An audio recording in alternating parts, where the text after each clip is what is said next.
अब इससे अगले वाला श्लोक देखेंगे, 49वां श्लोक। असक्त बुद्धि सर्वत्र जितात्मा विगत स्पृह नैष्कर्म्य सिद्धिम परमाम संन्यासे नाधिगच्छति। जिसकी बुद्धि सर्वत्र आसक्ति रहित है और जिसने अंतकरण को वश में कर लिया और स्पृहा रहित है, वह सांख्य योग के द्वारा उस परम नैष्कर्म्य सिद्धि को प्राप्त कर लेता है। अब अगर इसको हम दूसरे ढंग से समझें तो आपको पता लगेगा कि एक सन्यासी व्यक्ति के लिए किस तरह से जीवन प्रक्रिया चलानी चाहिए, इसके संबंध में एक सुंदर संदेश इसमें दिया गया है। मतलब यह सन्यास अवस्था के आधार को दर्शाता है ये श्लोक। अब वो सन्यास अवस्था क्या होगी उसे आप देख लीजिए। यहां कहा गया असक्त बुद्धि, एक ऐसा उच्च स्तर को प्राप्त व्यक्ति जिसकी बुद्धि, जिसकी अक्ल, जिसकी समझ कहीं भी आसक्ति में नहीं है। इसलिए कहते हैं बहता पानी रमता जोगी। ये चलते बहते हुए अच्छे लगते हैं, कहीं एक जगह अपने आप को स्थिर करके न बैठे। श्री कृष्ण भगवान ने एक शब्द का प्रयोग किया, अनिकेतः। तो उसका मतलब भी ये है कि जो अपने घर को भी घर ना माने और सब घर उसके, और अपने घर में भी जिसकी आसक्ति नहीं। ये इसलिए क्योंकि एक न एक दिन चीजें छूटनी हैं, तो उसमें अगर आप आसक्ति लिए बैठे हैं तो वह आसक्ति आपको दोबारा अपने घर में ही लेकर आएगी। भले ही आपका जन्म किसी मनुष्य के रूप में ना हो, सांप बिच्छू कीट पतंग चूहा छिपकली कुछ भी बन जाओ, अपने घर में चिपके रहोगे और घर के लोग झाड़ू लेकर भगाएंगे। चिपके हुए आप अपने यहां, तो आसक्ति आपको घर तक तो ले आई, लेकिन दुखदायी है। और इसी को लेकर के कहानियां पुराने ग्रंथों में कही गई है, और हमारे जो उपदेशक पुराने हैं वो बहुत तरह की कहानियां सुनाते हैं कि एक बकरा आकर के किसी दुकानदार के रखे हुए सामान में मुंह मारता है बार बार, और वो जो दुकान पर बैठा हुआ व्यक्ति है वह अपने पास एक डंडा लिए हुए है जिसके आगे एक कील निकली हुई है, उससे वो बकरे को मारता है, और बकरा जो है वो चिल्लाता हुआ भागता है और फिर आके खड़ा हो जाता है। तो नारद जी वहां से जा रहे थे, वो वापस आकर खड़े हो गए। तो किसी ने पूछा कि महाराज ये भेद बताओ। बोले ये जो है दादाजी है, ये बकरा जो है इसी दुकान पे बैठा करता था, और ये जो मार रहा है ये पोता है। बकरे का मोह जा नहीं रहा, और किसी दुकान पे जाएगा नहीं, जाएगा यहीं पर और यहीं आकर पिटता है। ये जब तक जो है इसका मोह टूटेगा नहीं, तब तक जो है इस योनि में ऐसे भटकेगा। तो ऐसे कहानियां बहुत सारी हैं, जिसका मतलब यही है कि आसक्ति कहीं भी होगी वो दुखदायी है। तो जो असक्त बुद्धि वाला है, जिसके अंदर किसी प्रकार की आसक्ति नहीं है, सर्वत्र जितात्मा, और जिसने अपने अंतकरण को जीत लिया, वश में कर लिया। और ये एक शब्द प्रयोग करें हम लोग यहाँ, सर्वत्र असक्त बुद्धि। सर्वत्र शब्द को आप असक्त के साथ जोड़िए, मतलब किसी एक जगह पर असक्त रहे आदमी, आसक्ति न रखे, बाकी जगह रखे, ऐसा नहीं। सर्वत्र, सब जगह जहां भी जाता है, अनुकूल स्थान या प्रतिकूल स्थान, सब जगह वो आसक्ति से रहित रहे। अंतकरण जिसका शुद्ध है, अपने वश में है, और विगत स्पृह, किसी चीज को चाहने की भावना हर समय जिसकी नहीं रह गई है कि ये तो मुझे चाहिए ही। तो बहुत बार साधु सन्यासियों के साथ ये होता है। मैंने एक स्थान में देखा, एक देश में, तो वहाँ बुद्धिस्ट साधु भिक्षा के लिए जाते हैं और महिलाएं जो है अपने घर के आगे सब सामान ले करके और वो खड़ी होती हैं, और उसके बाद नियम तो ये है कि वो विशेष किसी भोजन की तरफ ना देखे, जो मिल गया वो लेकर आए और उसको षड्रस बना करके खाएं। मतलब सारा भोजन सब तरह की चीजें मिला के खाएं, स्वाद लेने की बात ही नहीं। लेकिन जब व्यक्ति मुंह से बोलना भी नहीं, हाथ से इशारा भी नहीं करना, तो गुलाब जामुन की तरफ जरा एक बार टकटकी लगा करके देख लें तो महिला समझ जाती है कि महाराज को ये गुलाब जामुन चाहिए, तो वो दे वहां। वो जो खाने को दिया, अब वो तो अपने ढंग से अपने आप को तर्क कर रहा है, मैंने मांगा भी नहीं, मैंने इशारा भी नहीं किया, और मेरे मन की चाही भी चीज मिल भी गई, आज इसका स्वाद लेंगे। तो वहां आपका वह देखना, वो दृष्टि भी जो है वो आसक्ति वाली दृष्टि हो गई, स्पृहा वाली दृष्टि हो गई, चाहने की दृष्टि हो गई। तो जो किसी भी चीज के प्रति आसक्ति न रखकर धीरे धीरे समाज से, स्वाद से और किसी पक्ष विपक्ष से सबसे अपने आप को ऊपर उठा ले, कहते हैं वो जीवन का सर्वोत्कृष्ट उच्च स्थान है। वहां तक पहुंचना आसान नहीं है। तो इसलिए लोकेशना, पुत्रेशना, वित्तेशना, इन सब से ऊपर उठना पड़ेगा, तब जाकर आप परम वैराग्य को उपलब्ध होंगे और भगवतोन्मुख होंगे। धीरे धीरे सच्चित आनंद स्वरूप में स्थित होकर के परम सिद्धि को प्राप्त करेंगे। तो एक शब्द यहां प्रयोग हुआ है, नैष्कर्म्य सिद्धिम। नैष्कर्म्य जो है निष्कर्मण्यता है एक तरह से, तो लेकिन जिसके लिए कोई कर्म बचा ही नहीं है, अब वो समस्त कर्मों से ऊपर उठ गए हैं। उत्कृष्ट महिमान्वित अनिर्वचनीय दिव्य आलोक की अवस्था में मनुष्य जब पहुंचता है तब वह निष्क्रिय अवस्था में आ जाता है। ध्यान में भी वही स्थिति होती है। ध्यान में जब आप बैठे होते हैं तो आपका चित्त एकदम शांत हो जाता है, संसार से ध्यान हट जाता है, शरीर से आप कोई कर्म कर नहीं रहे, मन से चेष्टा से भी कुछ नहीं कर रहे हैं, आप अपने स्थान पर शांत और स्थिर होकर बैठे हुए, और उसी स्थिति में आपके अंदर एक शांति और एक आनंद की अनुभूति होती है। तब वह आलोक मिलना शुरू होता है जो परमात्मा के धाम से आता है, और उससे जो तृप्ति आत्मा को मिल रही होती है वो बड़ी अद्भुत और बहुत ही अनमोल होती है, जो संसार में कहीं भी आपको किसी भी चीज से नहीं मिलती। वह केवल परमात्मा के ध्यान से मिलती है। उस अवस्था को आप एक निष्कर्मी स्थिति कहेंगे, जिसमें कर्म आप नहीं कर रहे हैं। निष्क्रिय अवस्था में संन्यास का उच्च स्थान है कि कोई भी व्यक्ति अपने ध्यान में उस जगह पहुंचे, और सबको करना चाहिए। हर एक व्यक्ति को ध्यान में भले ही थोड़ी देर के लिए ही सही, उस उच्च शिखर से होकर के आप भले ही वापस आ जाएं, लेकिन वहां पहुंचने की चेष्टा करनी चाहिए। तो संसार के भीतर व्यक्ति रहते हुए अपने अंदर अपने आप को किस ऊंचे स्थान तक लेकर जाए, यह श्री कृष्ण भगवान ने दर्शाया है।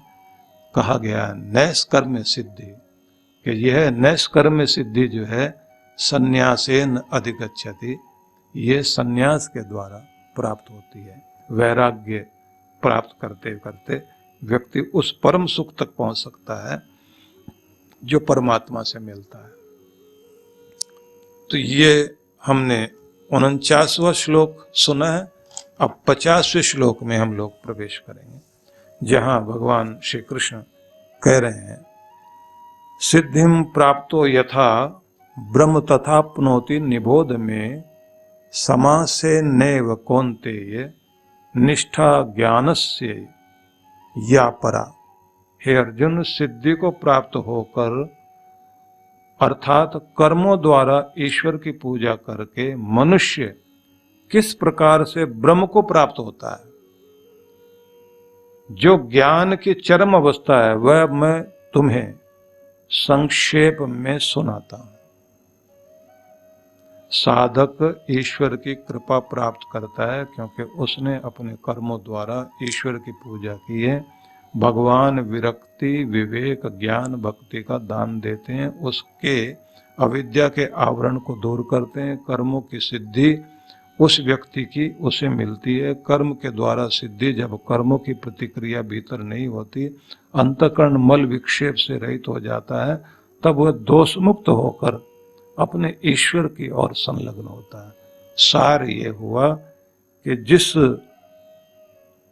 सिद्धि से व्यक्ति अपने ईश्वर को प्राप्त करता है, कर्मों के द्वारा ईश्वर की पूजा करते करते कोई व्यक्ति ब्रह्म को प्राप्त हो जाए, वह कैसे प्राप्त होता है कि यह मैं तुम्हें बताता हूं। तो जैसे बताया गया ना, स्वकर्मणा तम अभ्यर्च्य सिद्धिम विंदति मानव, तो अपने अपने कर्म के द्वारा भगवान की पूजा करते हुए व्यक्ति सिद्धि को प्राप्त कर लेता है। जैसे पूर्व में बताया गया था, तो भगवान श्री कृष्ण उसी बात को लेकर आगे समझाने लग रहे हैं कि अर्जुन, अब मैं तुम्हें यह बताता हूं कि कैसे व्यक्ति जो है अपने कर्म करते हुए ईश्वर को प्राप्त कर सकता है। निष्ठा और ज्ञान के द्वारा अपना कर्म करते करते कोई भी व्यक्ति परम सिद्धि को कैसे प्राप्त कर सकता है, यह मैं तुम्हें बताता हूं। जिसके द्वारा व्यक्ति ज्ञान की जो चरम अवस्था है उसे प्राप्त कर जाता है, वह मैं तुम्हें बताता हूं। तो 51वें श्लोक से भगवान श्री कृष्ण अब उस रहस्य को बताने लगे हैं। वह रहस्य क्या है, अब उसे आप लोग सुनेंगे। बुद्धया विशुद्धया युक्तो धृत्यात्मानं नियम्य च शब्दादीन विषयांस त्यक्त्वा राग द्वेषो व्युदस्य च। विशुद्ध बुद्धि से युक्त होकर धारणा द्वारा आत्मनियंत्रण करके शब्द आदि विषयों को और राग द्वेष आदि को छोड़ करके, तो ये बताया जा रहा है कि किस किस सीढ़ी को प्राप्त करते करते करते करते आप इस परम सिद्धि को प्राप्त करते हैं। कौन कौन सी चीजें करते हुए आप चरम लक्ष्य तक पहुंचते हैं, तो अब उसको बता रहे हैं। तो सबसे पहले उन्होंने कहा विशुद्ध बुद्धि से युक्त होकर। विशुद्ध बुद्धि को आप सबसे पहले समझ लें। तो सबसे पहले हम समझते हैं कि जिस बुद्धि में प्रभाव नहीं है काम का, क्रोध का, लोभ का, मोह का, अहंकार का, मद का, मत्सर का, जो इन सभी संशय आदि मिथ्या अवधारणाओं से शून्य बुद्धि है, उस बुद्धि को आप शुद्ध बुद्धि कहेंगे, निर्मल बुद्धि कहेंगे। दर्पण की तरह जो निर्मल दर्पण जैसे होता है, ऐसे जो बुद्धि आपको वास्तविकता को दर्शाती है, ऐसी शुद्ध बुद्धि से शुरुआत होती है ईश्वर की प्राप्ति के लिए। और ये बात भी ध्यान रख लें कि भगवान जब सुमति देते हैं किसी की बुद्धि, मेधा बुद्धि, स्थिर बुद्धि, स्थिर धी, स्थिर मति बने और वह जाकर स्थित प्रज्ञ होते होते ऋतंबरा बुद्धि को प्राप्त हो जाए, तब कहा जाता है कि वह ईश्वर अनुभूति करने में सक्षम होता है। तो ये सबसे पहले शब्द देखिए, बुद्धया विशुद्धया युक्तो, जो विशुद्ध बुद्धि से युक्त है, धृत्यात्मानं नियम्य च, और जो धृति से आत्मनियंत्रण करता हुआ, नियम्य च, धृति से स्वयं को नियम्य नियंत्रित करता हुआ, शब्दादीन विषयांस त्यक्त्वा, शब्द आदि जो विषय हैं, शब्दादि नाम दे करके बता दिया गया है। जैसे कान जो है वो अपने मधुर शब्दों को सुनना चाहते हैं, कान सुंदर रूप को देखना चाहती, जैसे आंखें सुंदर रूप को देखना चाहती है, कान मधुर शब्दों को सुनना चाहते हैं, त्वचा कोमल स्पर्श को अनुभव करना त्वचा के लिए अनुकूल लगता है, जिस तरह से जिह्वा को स्वादिष्ट पदार्थों को खाने की इच्छा होती है, जैसे नासिका को सुगंधित और अनुकूल सुगंध को सूंघने की इच्छा जागृत होती है, कि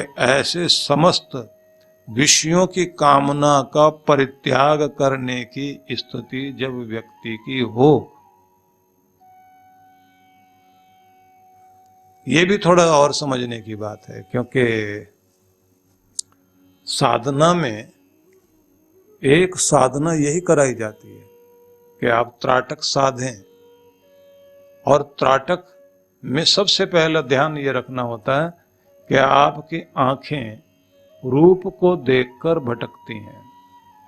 तो कोई भी रूप जो आपको पसंद आता हो, तो आप अपने आप को उस तरह से स्थिर करें कि कोई चीज आपको विद्रूप हो या सुंदर रूप हो, उससे आपको प्रभाव ना पड़े।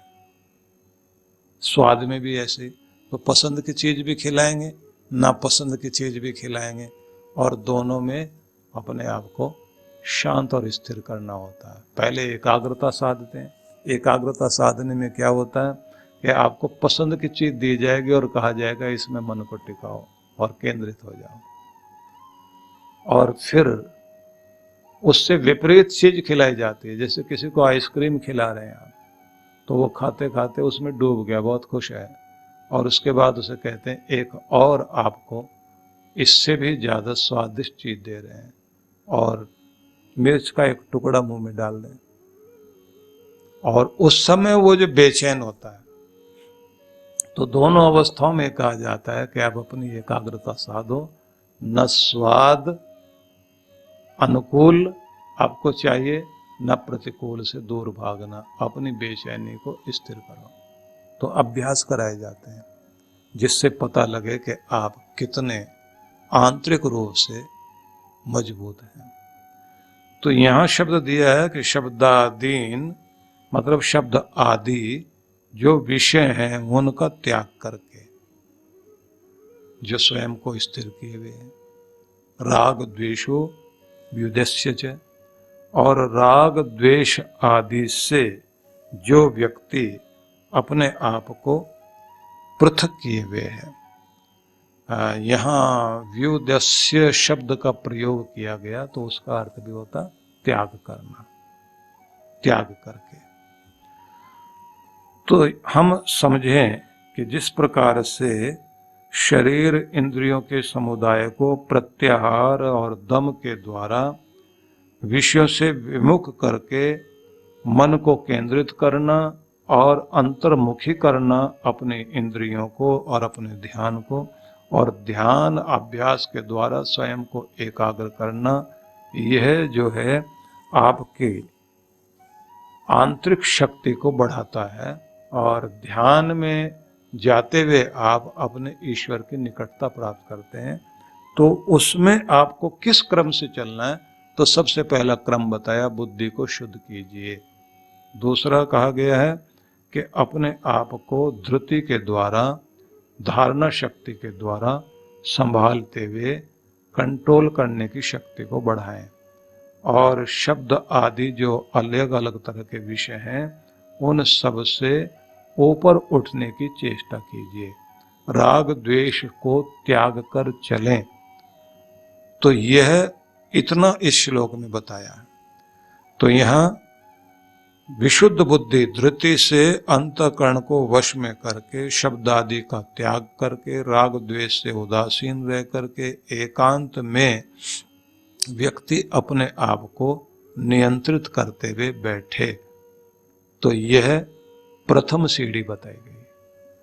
अब इसी सीढ़ी से आगे भगवान श्री कृष्ण 52वें श्लोक में जाकर फिर बताते हैं कि तुम्हें और क्या करना है, कि कम खाओ, एकांत में रहो, वाणी को, शरीर को, मन को नियंत्रित करो, ध्यान को टिकाना सीखो, वैराग्य को जागृत करो। ये सब वो सीढ़ियां हैं जिसके आधार पे तुम मुझ तक, भगवान तक पहुंचोगे। बड़ा अद्भुत संदेश है ये कुछ श्लोक हैं जिन्हें हमें अपने पास लिख कर रख लेना चाहिए, क्योंकि ये सीढ़ियां हैं भगवान की तरफ जाने के लिए, और इन सीढ़ियों का बहुत अच्छे से हमें प्रयोग करना चाहिए।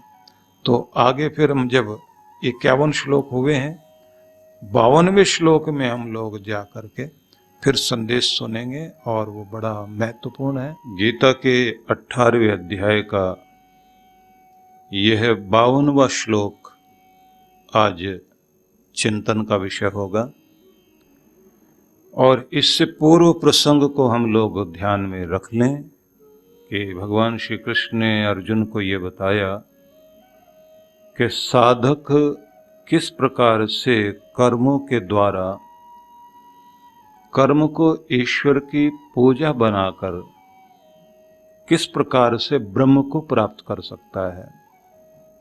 ज्ञान की जो चरम अवस्था है उसे कैसे व्यक्ति उपलब्ध होता है, तो उसे तुम संक्षेप में मुझसे सुनो। तब उन्होंने 51वें श्लोक में यह बताया था कि जब व्यक्ति की बुद्धि शुद्ध बुद्धि होती है, निर्मल बुद्धि, जहां बुद्धि पर काम, क्रोध, लोभ, मोह, अहंकार आदि का प्रभाव नहीं होता।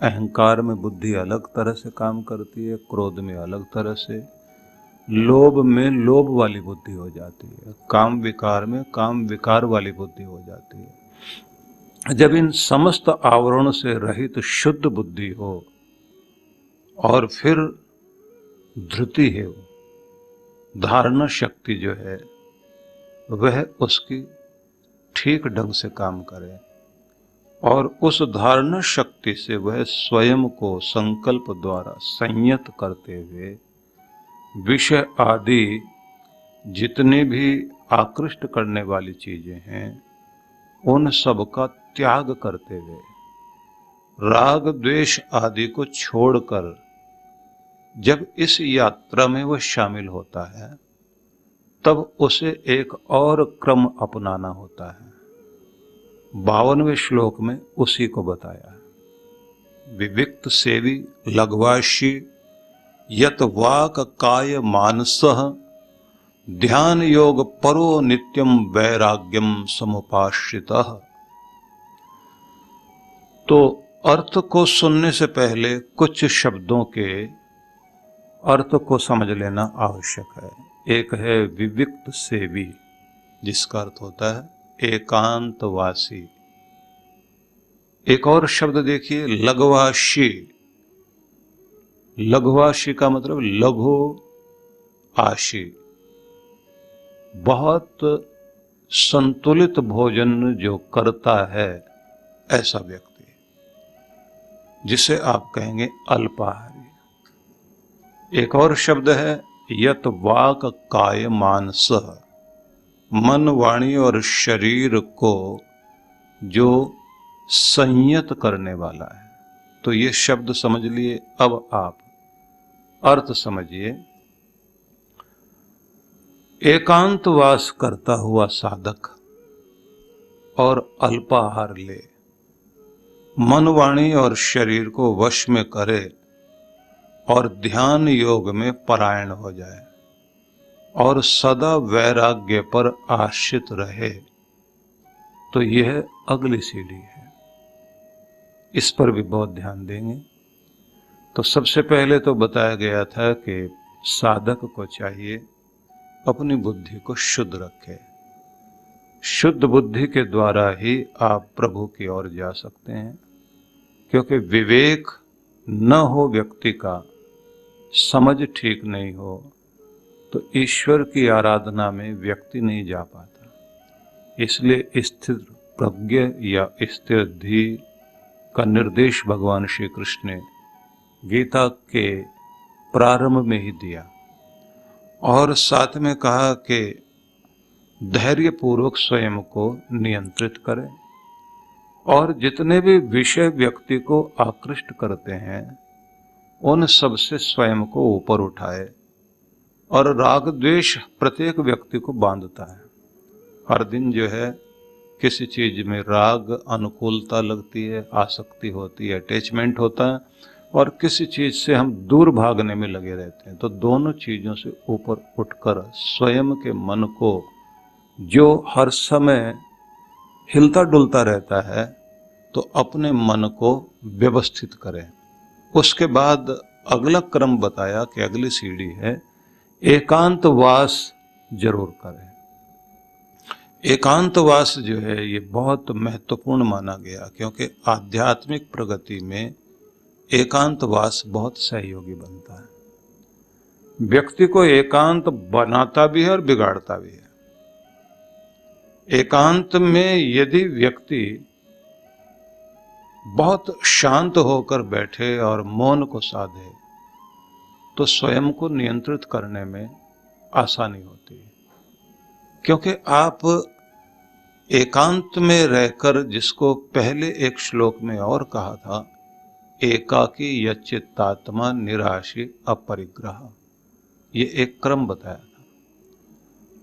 भगवान श्री कृष्ण ने कहा था कि व्यक्ति एकांत में रहे और अकेला हो। अकेला होने से मतलब है कि भीड़ जो मस्तिष्क में चलती विचारों की, उसको भी शांत करे और अपने मौन को साधे। तो अंदर जो है शोर चल रहा होता है, विचारों का, बीती बातों का, भविष्य की कल्पनाओं को ध्यान में रखकर एक खलबली मस्तिष्क में रहती व्यक्ति के, बड़ा बेचैन। इसलिए जब भी हम एकांत में बैठेंगे तो ये बड़ी दुखद बात होती है उस समय कि एक भीड़ अंदर काम करने लग जाती है। तो ऐसे में अपने आप को मौन द्वारा, मौन जो है विचारों का भी चाहिए और इंद्रियों का भी मौन चाहिए। आंखें बंद करके, कान को शांत करके अपने आप को बिल्कुल अकेला कर ले, तो उस समय परम की ध्वनि को, जिसे हम कहेंगे अंतर वीणा को सुनने का अवसर मिलता, अनहद नाद को सुनने का मौका मिलता है। और साथ में कहा है कि भोजन जो है वो बहुत नपा तोला सुपाच्य भोजन हो, क्योंकि बहुत अधिक भोजन से या व्यक्ति जो पेटू बने रहते हैं तो वो लोग जो है अपनी साधना में सफल नहीं हो पाते, भगवान के भजन में सफल नहीं हो पाते। साथ में ये कहा है कि शरीर को, वाणी को और अपने मन को वश में करे। तो ये बात बहुत ध्यान रखने की है कि मौन लाभकारी है और मन को संयत करना, इष्ट का ध्यान करना, ध्यान के साथ में स्वाध्याय, अच्छे ग्रंथों को पढ़ना और आत्मनिरीक्षण करना। हम दर्पण में जिस तरह से अपने आप को देखते हैं, उसी प्रकार से स्वयं को आत्मचिंतन के द्वारा देखना चाहिए, आत्मनिरीक्षण करना चाहिए। आप अपने बारे में सोचें, किस तरह की आदतें ज्यादा मैं दोहराता हूँ। डायरी अगर लिखते हैं तो वो बहुत बड़ा काम करती है। उससे आपको जो है प्रत्येक दिन का हिसाब रखते हुए, जैसे कोई अच्छा व्यापारी, अच्छा दुकानदार हर दिन अपना हिसाब मिलाता है, कितना सामान बिका, कितना अभी जो है पैसा मुझे आया, कितना अभी लेना है, और कौन सी चीज कम हो रही है दुकान में जो मुझे मंगानी भी है। तो रोज का हिसाब रखता है, तो फिर उसे ये समझ में आता है कि मैं कहाँ खड़ा हूं। तो ये बहुत देखने योग्य बात है कि कौन सी आदतें मुझे नचा रही हैं और कौन सी आदतें ऐसी हैं जो बार बार दोहराव करने के लिए, पुनरावृत्ति करने के लिए, रिपीटेशन के लिए मुझे मजबूर करती हैं, जिसके कारण मैं उन आदतों में और ज्यादा बंधता जा रहा हूं। और ये एक पिंजरा जिस आदतों का बन गया, जिसमें मैं बंध गया हूं। तो ऐसे अपने आप को संभाले। और ध्यान रखिए, जो यहां एक शब्द दिया गया है, ध्यान योग परो नित्यम। ध्यान योग में हर दिन नित्य स्थिति रहे। वैसे तो प्रत्येक व्यक्ति को 40 दिन की साधना, जिसमें अनुष्ठान करना चाहिए, पवित्र स्थल में किसी में बैठे, और अगर जाप भी करना है, जैसे पंचाक्षरी मंत्र का जाप करना है, तो पंचाक्षरी मंत्र का जाप जो है उसका फिर एक पुनश्चरण करना चाहिए। मतलब नमः शिवाय का जैसे पंचाक्षरी मंत्र है, तो जैसे ये आप जाप कर रहे हैं, तो 5 अक्षरों का जाप करते समय आपने 5 लाख, समझ लीजिए कि 5 लाख का एक पुनश्चरण होगा। तो जाप करना, मन को स्थिर करना, अनुष्ठान जब आप अपना करते जाते हैं तो वह आपके चित्त पर अपना प्रभाव डालता है। इस प्रकार से फिर आगे कहा वैराग्यम समुपाश्रित, वैराग्य को व्यक्ति साधे। वैराग्य साधने का मतलब है कि वह सब चीजें जिनमें हमारा राग बसा हुआ है या जिनके प्रति हमारे मन में चाह होती है, तो वहां से धीरे धीरे अपने आप को हटाएं कि ये मेरा मार्ग नहीं है। तो कभी कभी देखने में आया है कि साधु सन्यासी सब कुछ त्याग देते हैं, लेकिन कोई चीज फिर से बांधने लग जाए। एक सन्यासी थे जो जिनके बारे में हम लोग सुन रहे थे, बहुत वीतराग व्यक्ति जिन्होंने किसी भी तरह का कोई बंधन अपने जीवन में नहीं रखा और परिग्रह से भी वो अपने आप को संभाले हुए थे, कोई संग्रह करने की वृत्ति नहीं थी। तो उन्हें एक बार कार्यक्रम में उधर बुलाया गया जहां उनका अपना गांव था। अब 1 किलोमीटर तक तो वो पहुंच गए, 1 किलोमीटर से उनको यादें आनी शुरू हो गई। ये यहाँ से आगे जो है मेरा गांव शुरू होता है, वहाँ से मेरा स्कूल शुरू होता है, वहाँ से वो गलियां हैं, फिर यहाँ मेरे झगड़े वगड़े होते थे, यहाँ मैं खेलता था, यहाँ मैंने ये किया, वो सारी यादें आने लग गई। तो उन्हें लगा कि अब वो सारी चीजें फिर से मुझे, जो चित्त पर कोई प्रभाव नहीं रखती थी, वो फिर से हरी हो रही है। और देख रहे थे कि जैसे खेत, सामने खेत खलियान है, तो खेतों के अंदर जो है गर्मियों का मौसम है, तो कुछ दूब घास जो है वो उखाड़ कर किसान ने फेंकी हुई है, और एक साइड में थोड़ा पानी पड़ा हुआ, तो वहां से कुछ उग रही है। तो देखते ही उनके मन में क्या आया कि जो मैंने घास उखाड़ कर फेंक दी थी, उसमें थोड़ा सा पानी पड़ते ही वो जैसे यहाँ खेत में हरी भरी हो रही है, ऐसे आज मेरे अंदर भी वो चीजें हरी भरी हो रही है। फिर मुझे वहीं लेकर जाना, जिन चीजों को छोड़कर मैं वैरागी बना था। तो सब लोग जय जयकार करते हुए साथ साथ चल रहे थे, और वो एकदम बीच में से निकलकर जैसे चोर भागता है ना, ऐसे भागे। अब भागते जा रहे हैं, लोग भी पीछे पीछे भागे। 3 किलोमीटर भागने के बाद रुके। सबने पूछा क्या हुआ? बोले बहुत बड़ी मुसीबत थी, जिस चीज को छोड़ के आया था फिर वहीं जा रहा था। महाराज जी वहीं तो परीक्षा है आपकी। बोले मैं ऐसी परीक्षा क्यों दूं? क्योंकि मैं फिर वहीं जाकर अपने आप को कमजोर कर लूं। मैं बहुत ज्यादा मजबूत नहीं हूं, मेरी चीजें फिर से मुझे अपनी तरफ न खींचें। भगवान का नाम का सहारा मिला है, तो मैं उसी सीढ़ी से आगे जाना चाहता। तो वापस आ गए। तो आप समझ सकते हैं कि एक बार तो लगता है कि पलायन है, भगौड़ापन है, लेकिन ऐसी बहादुरी भी किस काम की, जिस बहादुरी को अपनाने के बाद आदमी जाकर फिर उन्हीं चीजों में फंस जाए। जीतने वाली बात यह है कि जब आपका प्रशिक्षण चल रहा है, अपने आप को आप ट्रेंड करते जा रहे हैं, तो उस समय आपको सावधानी बरतनी होती। तो वैराग्य चाहिए। तो 53वें श्लोक में फिर जाकर भगवान श्री कृष्ण आगे समझाते हैं, अहंकारम बलम दर्पम कामम क्रोधम परिग्रहम विमुच्य निर्ममः शांतो ब्रह्म भूयाय कल्पते। अहंकार, बल, दर्प, काम, क्रोध, परिग्रह और ममत्व की जो भावना है उसको जो व्यक्ति त्याग कर देता है, ममत्व से मतलब यहाँ है स्वामित्व, मालिकपना, मालिकपने की भावना को भी त्याग कर शांत चित्त जो व्यक्ति हो गया वह ब्रह्म भूयाय कल्पते, वह ब्रह्म रूप होने के योग्य हो जाता है। ब्रह्म भूय अर्थात ब्रह्म के साथ एक साकार एकाकार होने के योग्य हो जाता है, भगवान के साथ जुड़ने योग्य हो जाता है। तो ये बात ध्यान रख लीजिए कि गीता का एक परम रहस्य है, और वो रहस्य क्या है?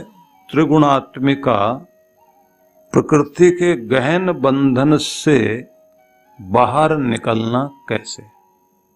प्रत्येक व्यक्ति को यह ध्यान रखना है कि प्रकृति के 3 गुण हर व्यक्ति को किसी न किसी रूप में बांधे रखते हैं। कभी राजसिक प्रभाव आएगा तो बड़े जोश में रहेंगे, क्रोध भी आएगा, लोभ भी आएगा, और कभी व्यक्ति के अंदर तामसिक प्रभाव आता है तो उस समय उस तरह की स्थिति आती है।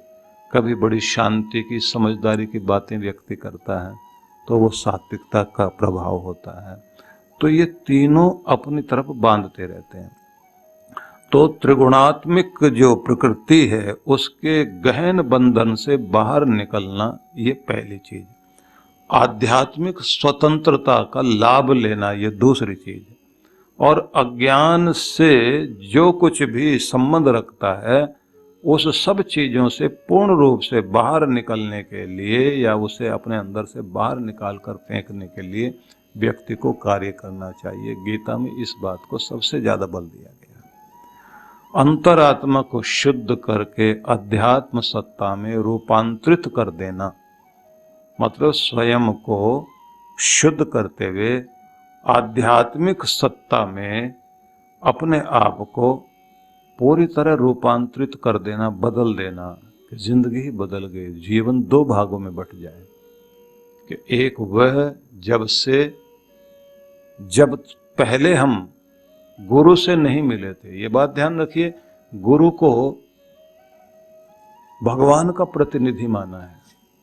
भगवान क्या चाहते हैं कि व्यक्ति प्रकृति के इन बंधनों से ऊपर उठकर ब्रह्मभूय होए, परमात्मा से एकाकार करने योग्य बन सके, और उसमें मदद करने के लिए भगवान जो है अपना प्रतिनिधि गुरु के रूप में देता है, जो बार बार जगाता है, बार बार प्रेरित करता है और हमें ऊपर उठाता है।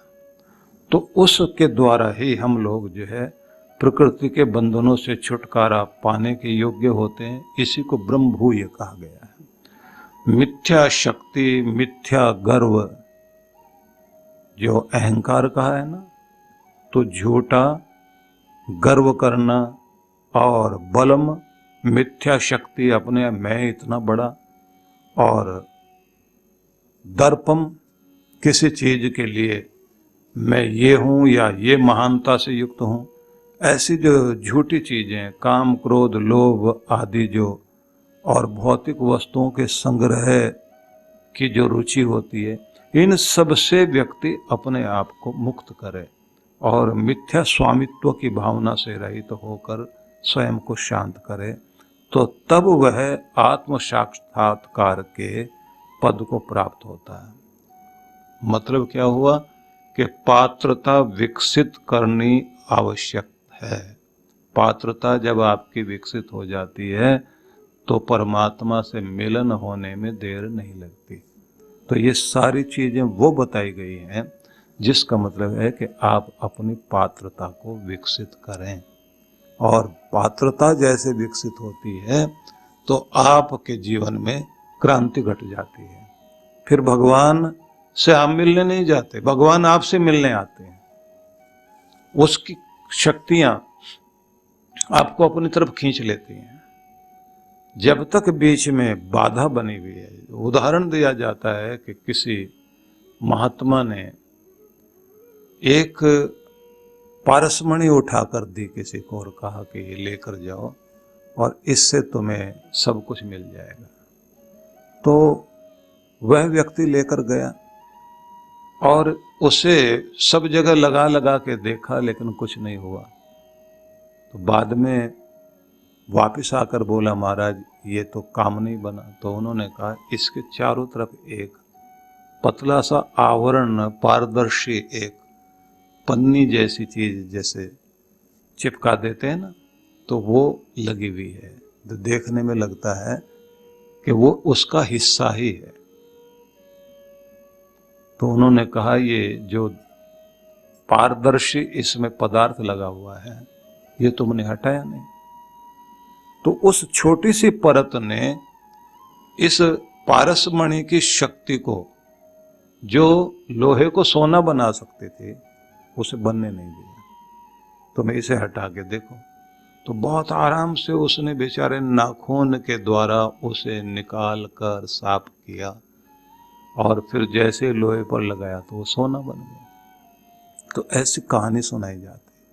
तो ये कहा जाता है कि छोटा सा आवरण भी आपको परमात्मा से वंचित कर देता है। जैसे गाड़ी के प्लग में एक छोटा सा कार्बन आ जाए तो इंजन जो है वो बंद हो जाएगा, या जैसे आपके आंख में बहुत हल्का सा ही मोतिया का प्रभाव आ जाए तो दृश्य जो है वो लुप्त होने लगते हैं।